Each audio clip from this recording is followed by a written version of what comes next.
Does your kitchen have this ugly old style of fluorescent lighting, complete with those ugly plastic diffusers over them? And now you're finally ready to remove yourself from this torture and upgrade it to the modern levels of lighting and turn it into this beauty right here. So that's what we're going to show you how to do today. So this is my nephew's villa that I went over there to help him today with this project. So you can see he had the perimeter of fluorescent lighting with all of the plastic diffusers. So you can see by the time I arrived, he had already removed those plastic diffusers. And now we're ready to just start getting busy, getting down on it and removing those fluorescent lights. Now I call this the old grandma style lighting, of course, because everybody's grandmother had it. Now this is another typical example I wanted to show you. This is from one of my older flip projects from a few years ago. So it had the typical suspended ceiling type where the fluorescent lights were all over the ceiling, but they were underneath all of these plastic diffusers to form a suspended ceiling. And so oftentimes these suspended ceilings, they're just very ugly, they're unsightly, and they often turn yellow over time from all the cooking grease. And they often hide about at least 12 inches of dead space that you could have used, as you can see here in this picture. After I removed that suspended ceiling, you can see where the fluorescent light fixtures are just attached to the ceiling there, and they could have made the ceiling that high. So back in my nephew's villa, the first thing you want to do is cut off the breaker for the kitchen lights. So then you can use a thick and rigid 15-in-1 tool here. Don't use like the paint scrapers, they're too thin. You need something that's rigid, that won't give. And many times you might find that it might just shear right through the nail, and that's fine too, because you can always remove the nail afterwards. But hey, look, it is what it is. They did what they did, and this is landing in your lap now, and you have to deal with it. The first step to removing the fluorescent lights is you got to pop that lid, and I just find it best to do it with my rigid 15-in-1 tool. It just pops down very nicely, very easy to do, but you do need to pop it, and all of that wire is exposed. So even though I turned off the breaker for the kitchen lighting, I do want to test the wiring there with my little non-contact voltage tester just to make sure there's no voltage in there, see? So it's staying off. And you always want to make sure you test your contact tester on a known source like an electric plug or like a lamp cord, something that's powered up, to make sure it works before you test it on these wires, because your life depends on it. So now once you pop the lid off the fluorescent lights and remove the light tubes, you can then start to unscrew the screws. These are the mounting screws that have the fluorescent lights attached to the studs in the ceiling. And I highly suggest you use an electric screwdriver, because it's likely going to be a long bolt that would take you forever if you did it by hand. And then at the same time, your buddy can also start working on the drop ceiling frame. It's usually screwed to the wall with Phillips head screws, so you can just unscrew that right off the wall. I guess they never expected these to be pulled off, so they just figured let's just nail them to the top of the cabinets. Would have been nicer if they used a wood cleat or something to nail them to instead of the cabinet itself. On these, just pull them down and just start pulling off all these wiring nuts.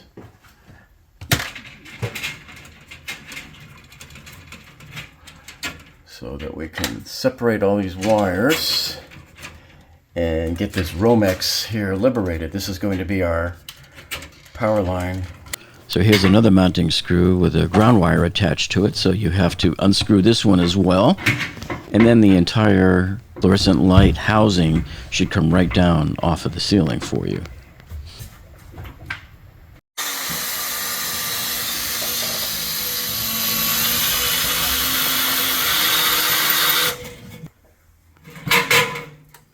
So you just duplicate this process all the way around the ceiling.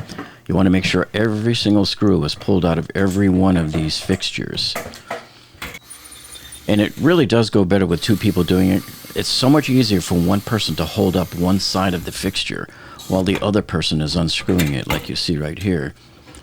So I'm holding up the right end while he's unscrewing the left end, and then it just makes much easier work of it, especially in this tight little space here behind that vent space. That is the vent stack for the microwave oven. Okay, now bring it down. There we go.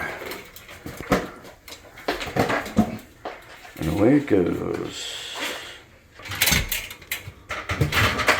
There's a lot of dust on the top of it, so try to keep it level.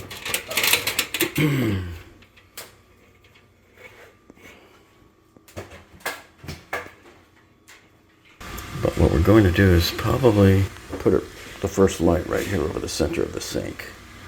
So we'll get a hole here drilled, and we'll run that cable from there to the hole. Most conventional lighting designs will place the kitchen LED lights 24 inches from the wall, usually directly over the edge of the counter. The frog here more. Now you can also see they had previous popcorn ceiling damage there from previous leaks that were repaired. So they will have to, at some point here, go ahead and repair that. Now I've got the laser set up to align to where I want that first light to go. And we'll draw the line, the little cross right there on the blue tape to indicate where my drill point is going to be. Because we're going to be adding those round LED disc lights.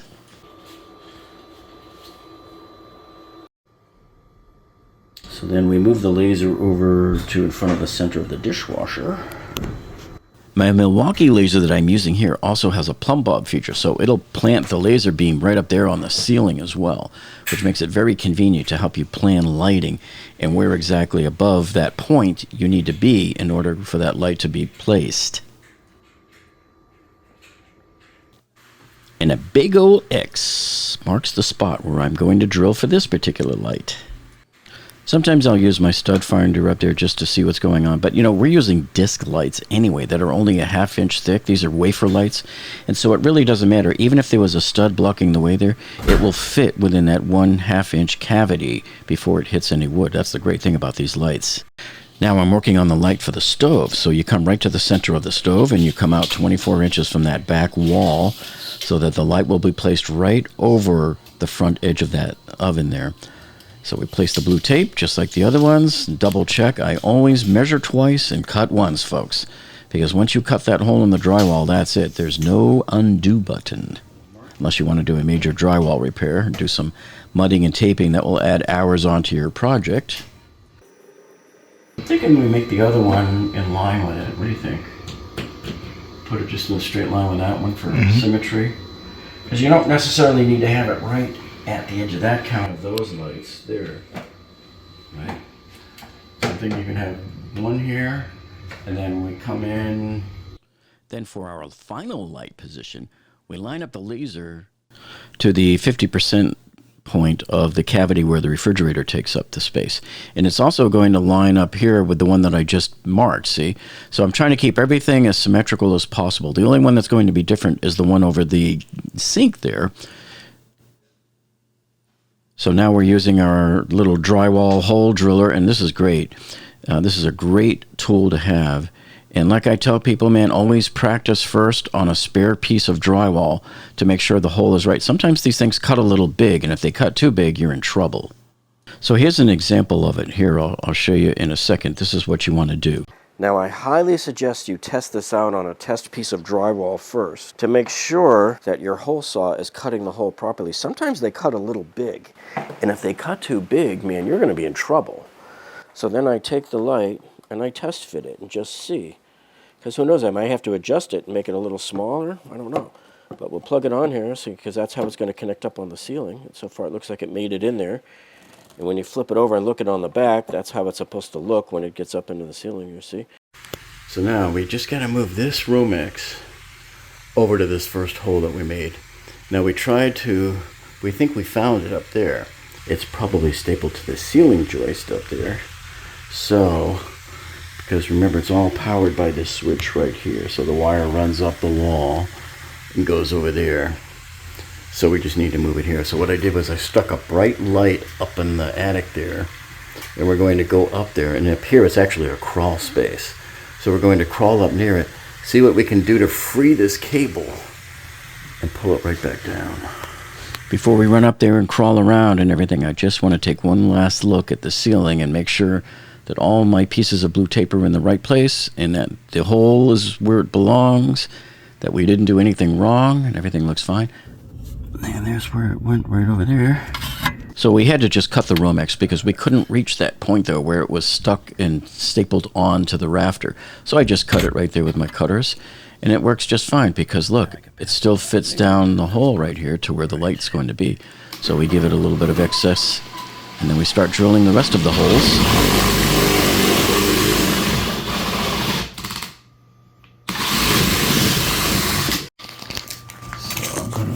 see if we can do this without having to use the fish. So now we're going to create a daisy chain of wiring. We're trying to fit this Romex right here. We're going to fish it right into the ceiling to that next hole. Now the two holes are close enough that you can do it like this. Most of the time you're going to have to either use a rigid fish, or sometimes I've even grabbed a PVC pipe and just tape it to the pipe and feed the pipe up in there, and that works just as well. Then you start wiring the lights. And wiring is usually pretty simple. You just push to connect, and black goes to black, white goes to white, and the copper ground goes to the copper ground. And they're usually push-in connectors, so you don't have to worry about twisting and buying wiring nuts. Everything is usually included in the light. So it's very easy to push the wiring together. And I've never had a problem with them coming apart. Some people don't like these. I do prefer the lever nut wiring better, but you know, these are pretty good. I've just never had a problem with them. Then I pop open the Romex clamp. So this clamps are Romex cables so that it keeps them steady, and it's like a strain relief, so that when the wires come into the box there, the Romex should come about 1/4 of an inch into the box, and then the wires can spread out from there. But the Romex must be inside the box by code by 1/4 of an inch. Now, sometimes these boxes are a little bit small, though, so things can get really tight inside there. So it's always a challenge to get all of those wires to push down in there so that you can get the lid closed. So you just have to be patient with it and keep trying, keep pushing them down. And I just wish that they would give us an extra inch or two of a cubic inch of space, but that's what they gave us. And then once you've got it down there, snaps right into place. So then you just keep on feeding the Romex to the other spots. On one of these, we had to use a plastic PVC pipe. I think it was this spot. But anyway, there's what the kitchen looks like there when you're in the middle of it. There's your Romex wire hanging down. So we've got 3 of them on and tested, and just 2 more to go. Now remember, this was the original source line here, the power for the fluorescent light fixture, and we couldn't move it up in the attic, so we just shoved it back up in there. It's cut up there anyway, so it's not even being used. So there is no danger at all. Now this is really cool. This is the Sonata LED lighting controller. I have this in my house. I now put it here in my nephew's house. I've done it in a half a dozen installs. I did it in my friend Wayne and Jen's video as well for their kitchen lights, which I'll put a link to at the end of this video. But it's a great touch dimmer, and it's made for LED lights. So a lot of times if you try to use your old dimmer, your LED lights will flicker because the old incandescents are not made for that. And then here I'm testing out a new switch type that they just came out with from Lutron, which I'll put a link to in the description here for you, that you can get at Home Depot, and see how you, instead of backstabbing, I know this looks like backstabbing, so a lot of you are going to go, oh, you can't do it, this is bad, this is backstabbing. This is not backstabbing. This is you're connecting the wire through the back, but they're using these levers now, kind of like the Wago lever nuts. So anyway, there's how the dimmer works. You see that? You just drag your finger up and down, and everybody loves this. Everybody that sees this in person, they sit there and they want to play with it. It's amazing. And it has memory too.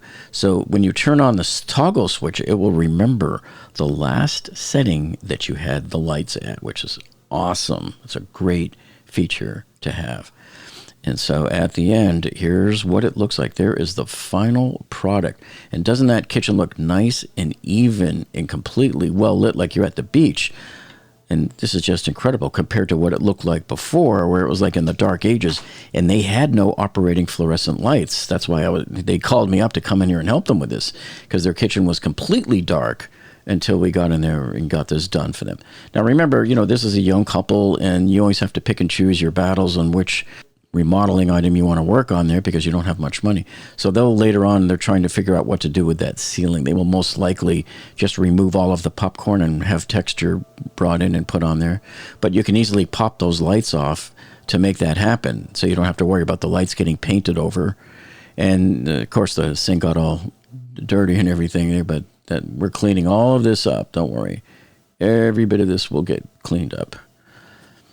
And so, but the other problem you will have here, though, is, under the cabinets, there's no lighting. So if they want to get rid of those dark shadows under the kitchen cabinets, they're going to have to bring in like maybe some LED strip lighting to put in the back there underneath those cabinets. But you can see here, nice symmetry there. And the only one that's off symmetry is is the one over the sink there, just because of the dimensions of where you have to be to line up for the stove and the dishwasher and everything. But overall, I mean, this came out really well, and these are nice and bright. Now, 2 other videos you want to check out is the one here where I did my friend Wayne and Jen's kitchen with the cathedral ceilings, and I used that same Sinatra LED dimmer, and I show you everything how to connect it up. And make sure you check out this other video that I also did on removing your old kitchen ceiling lighting cans and putting in LEDs. Thanks for tuning in, folks, and we'll see all of you on the next one.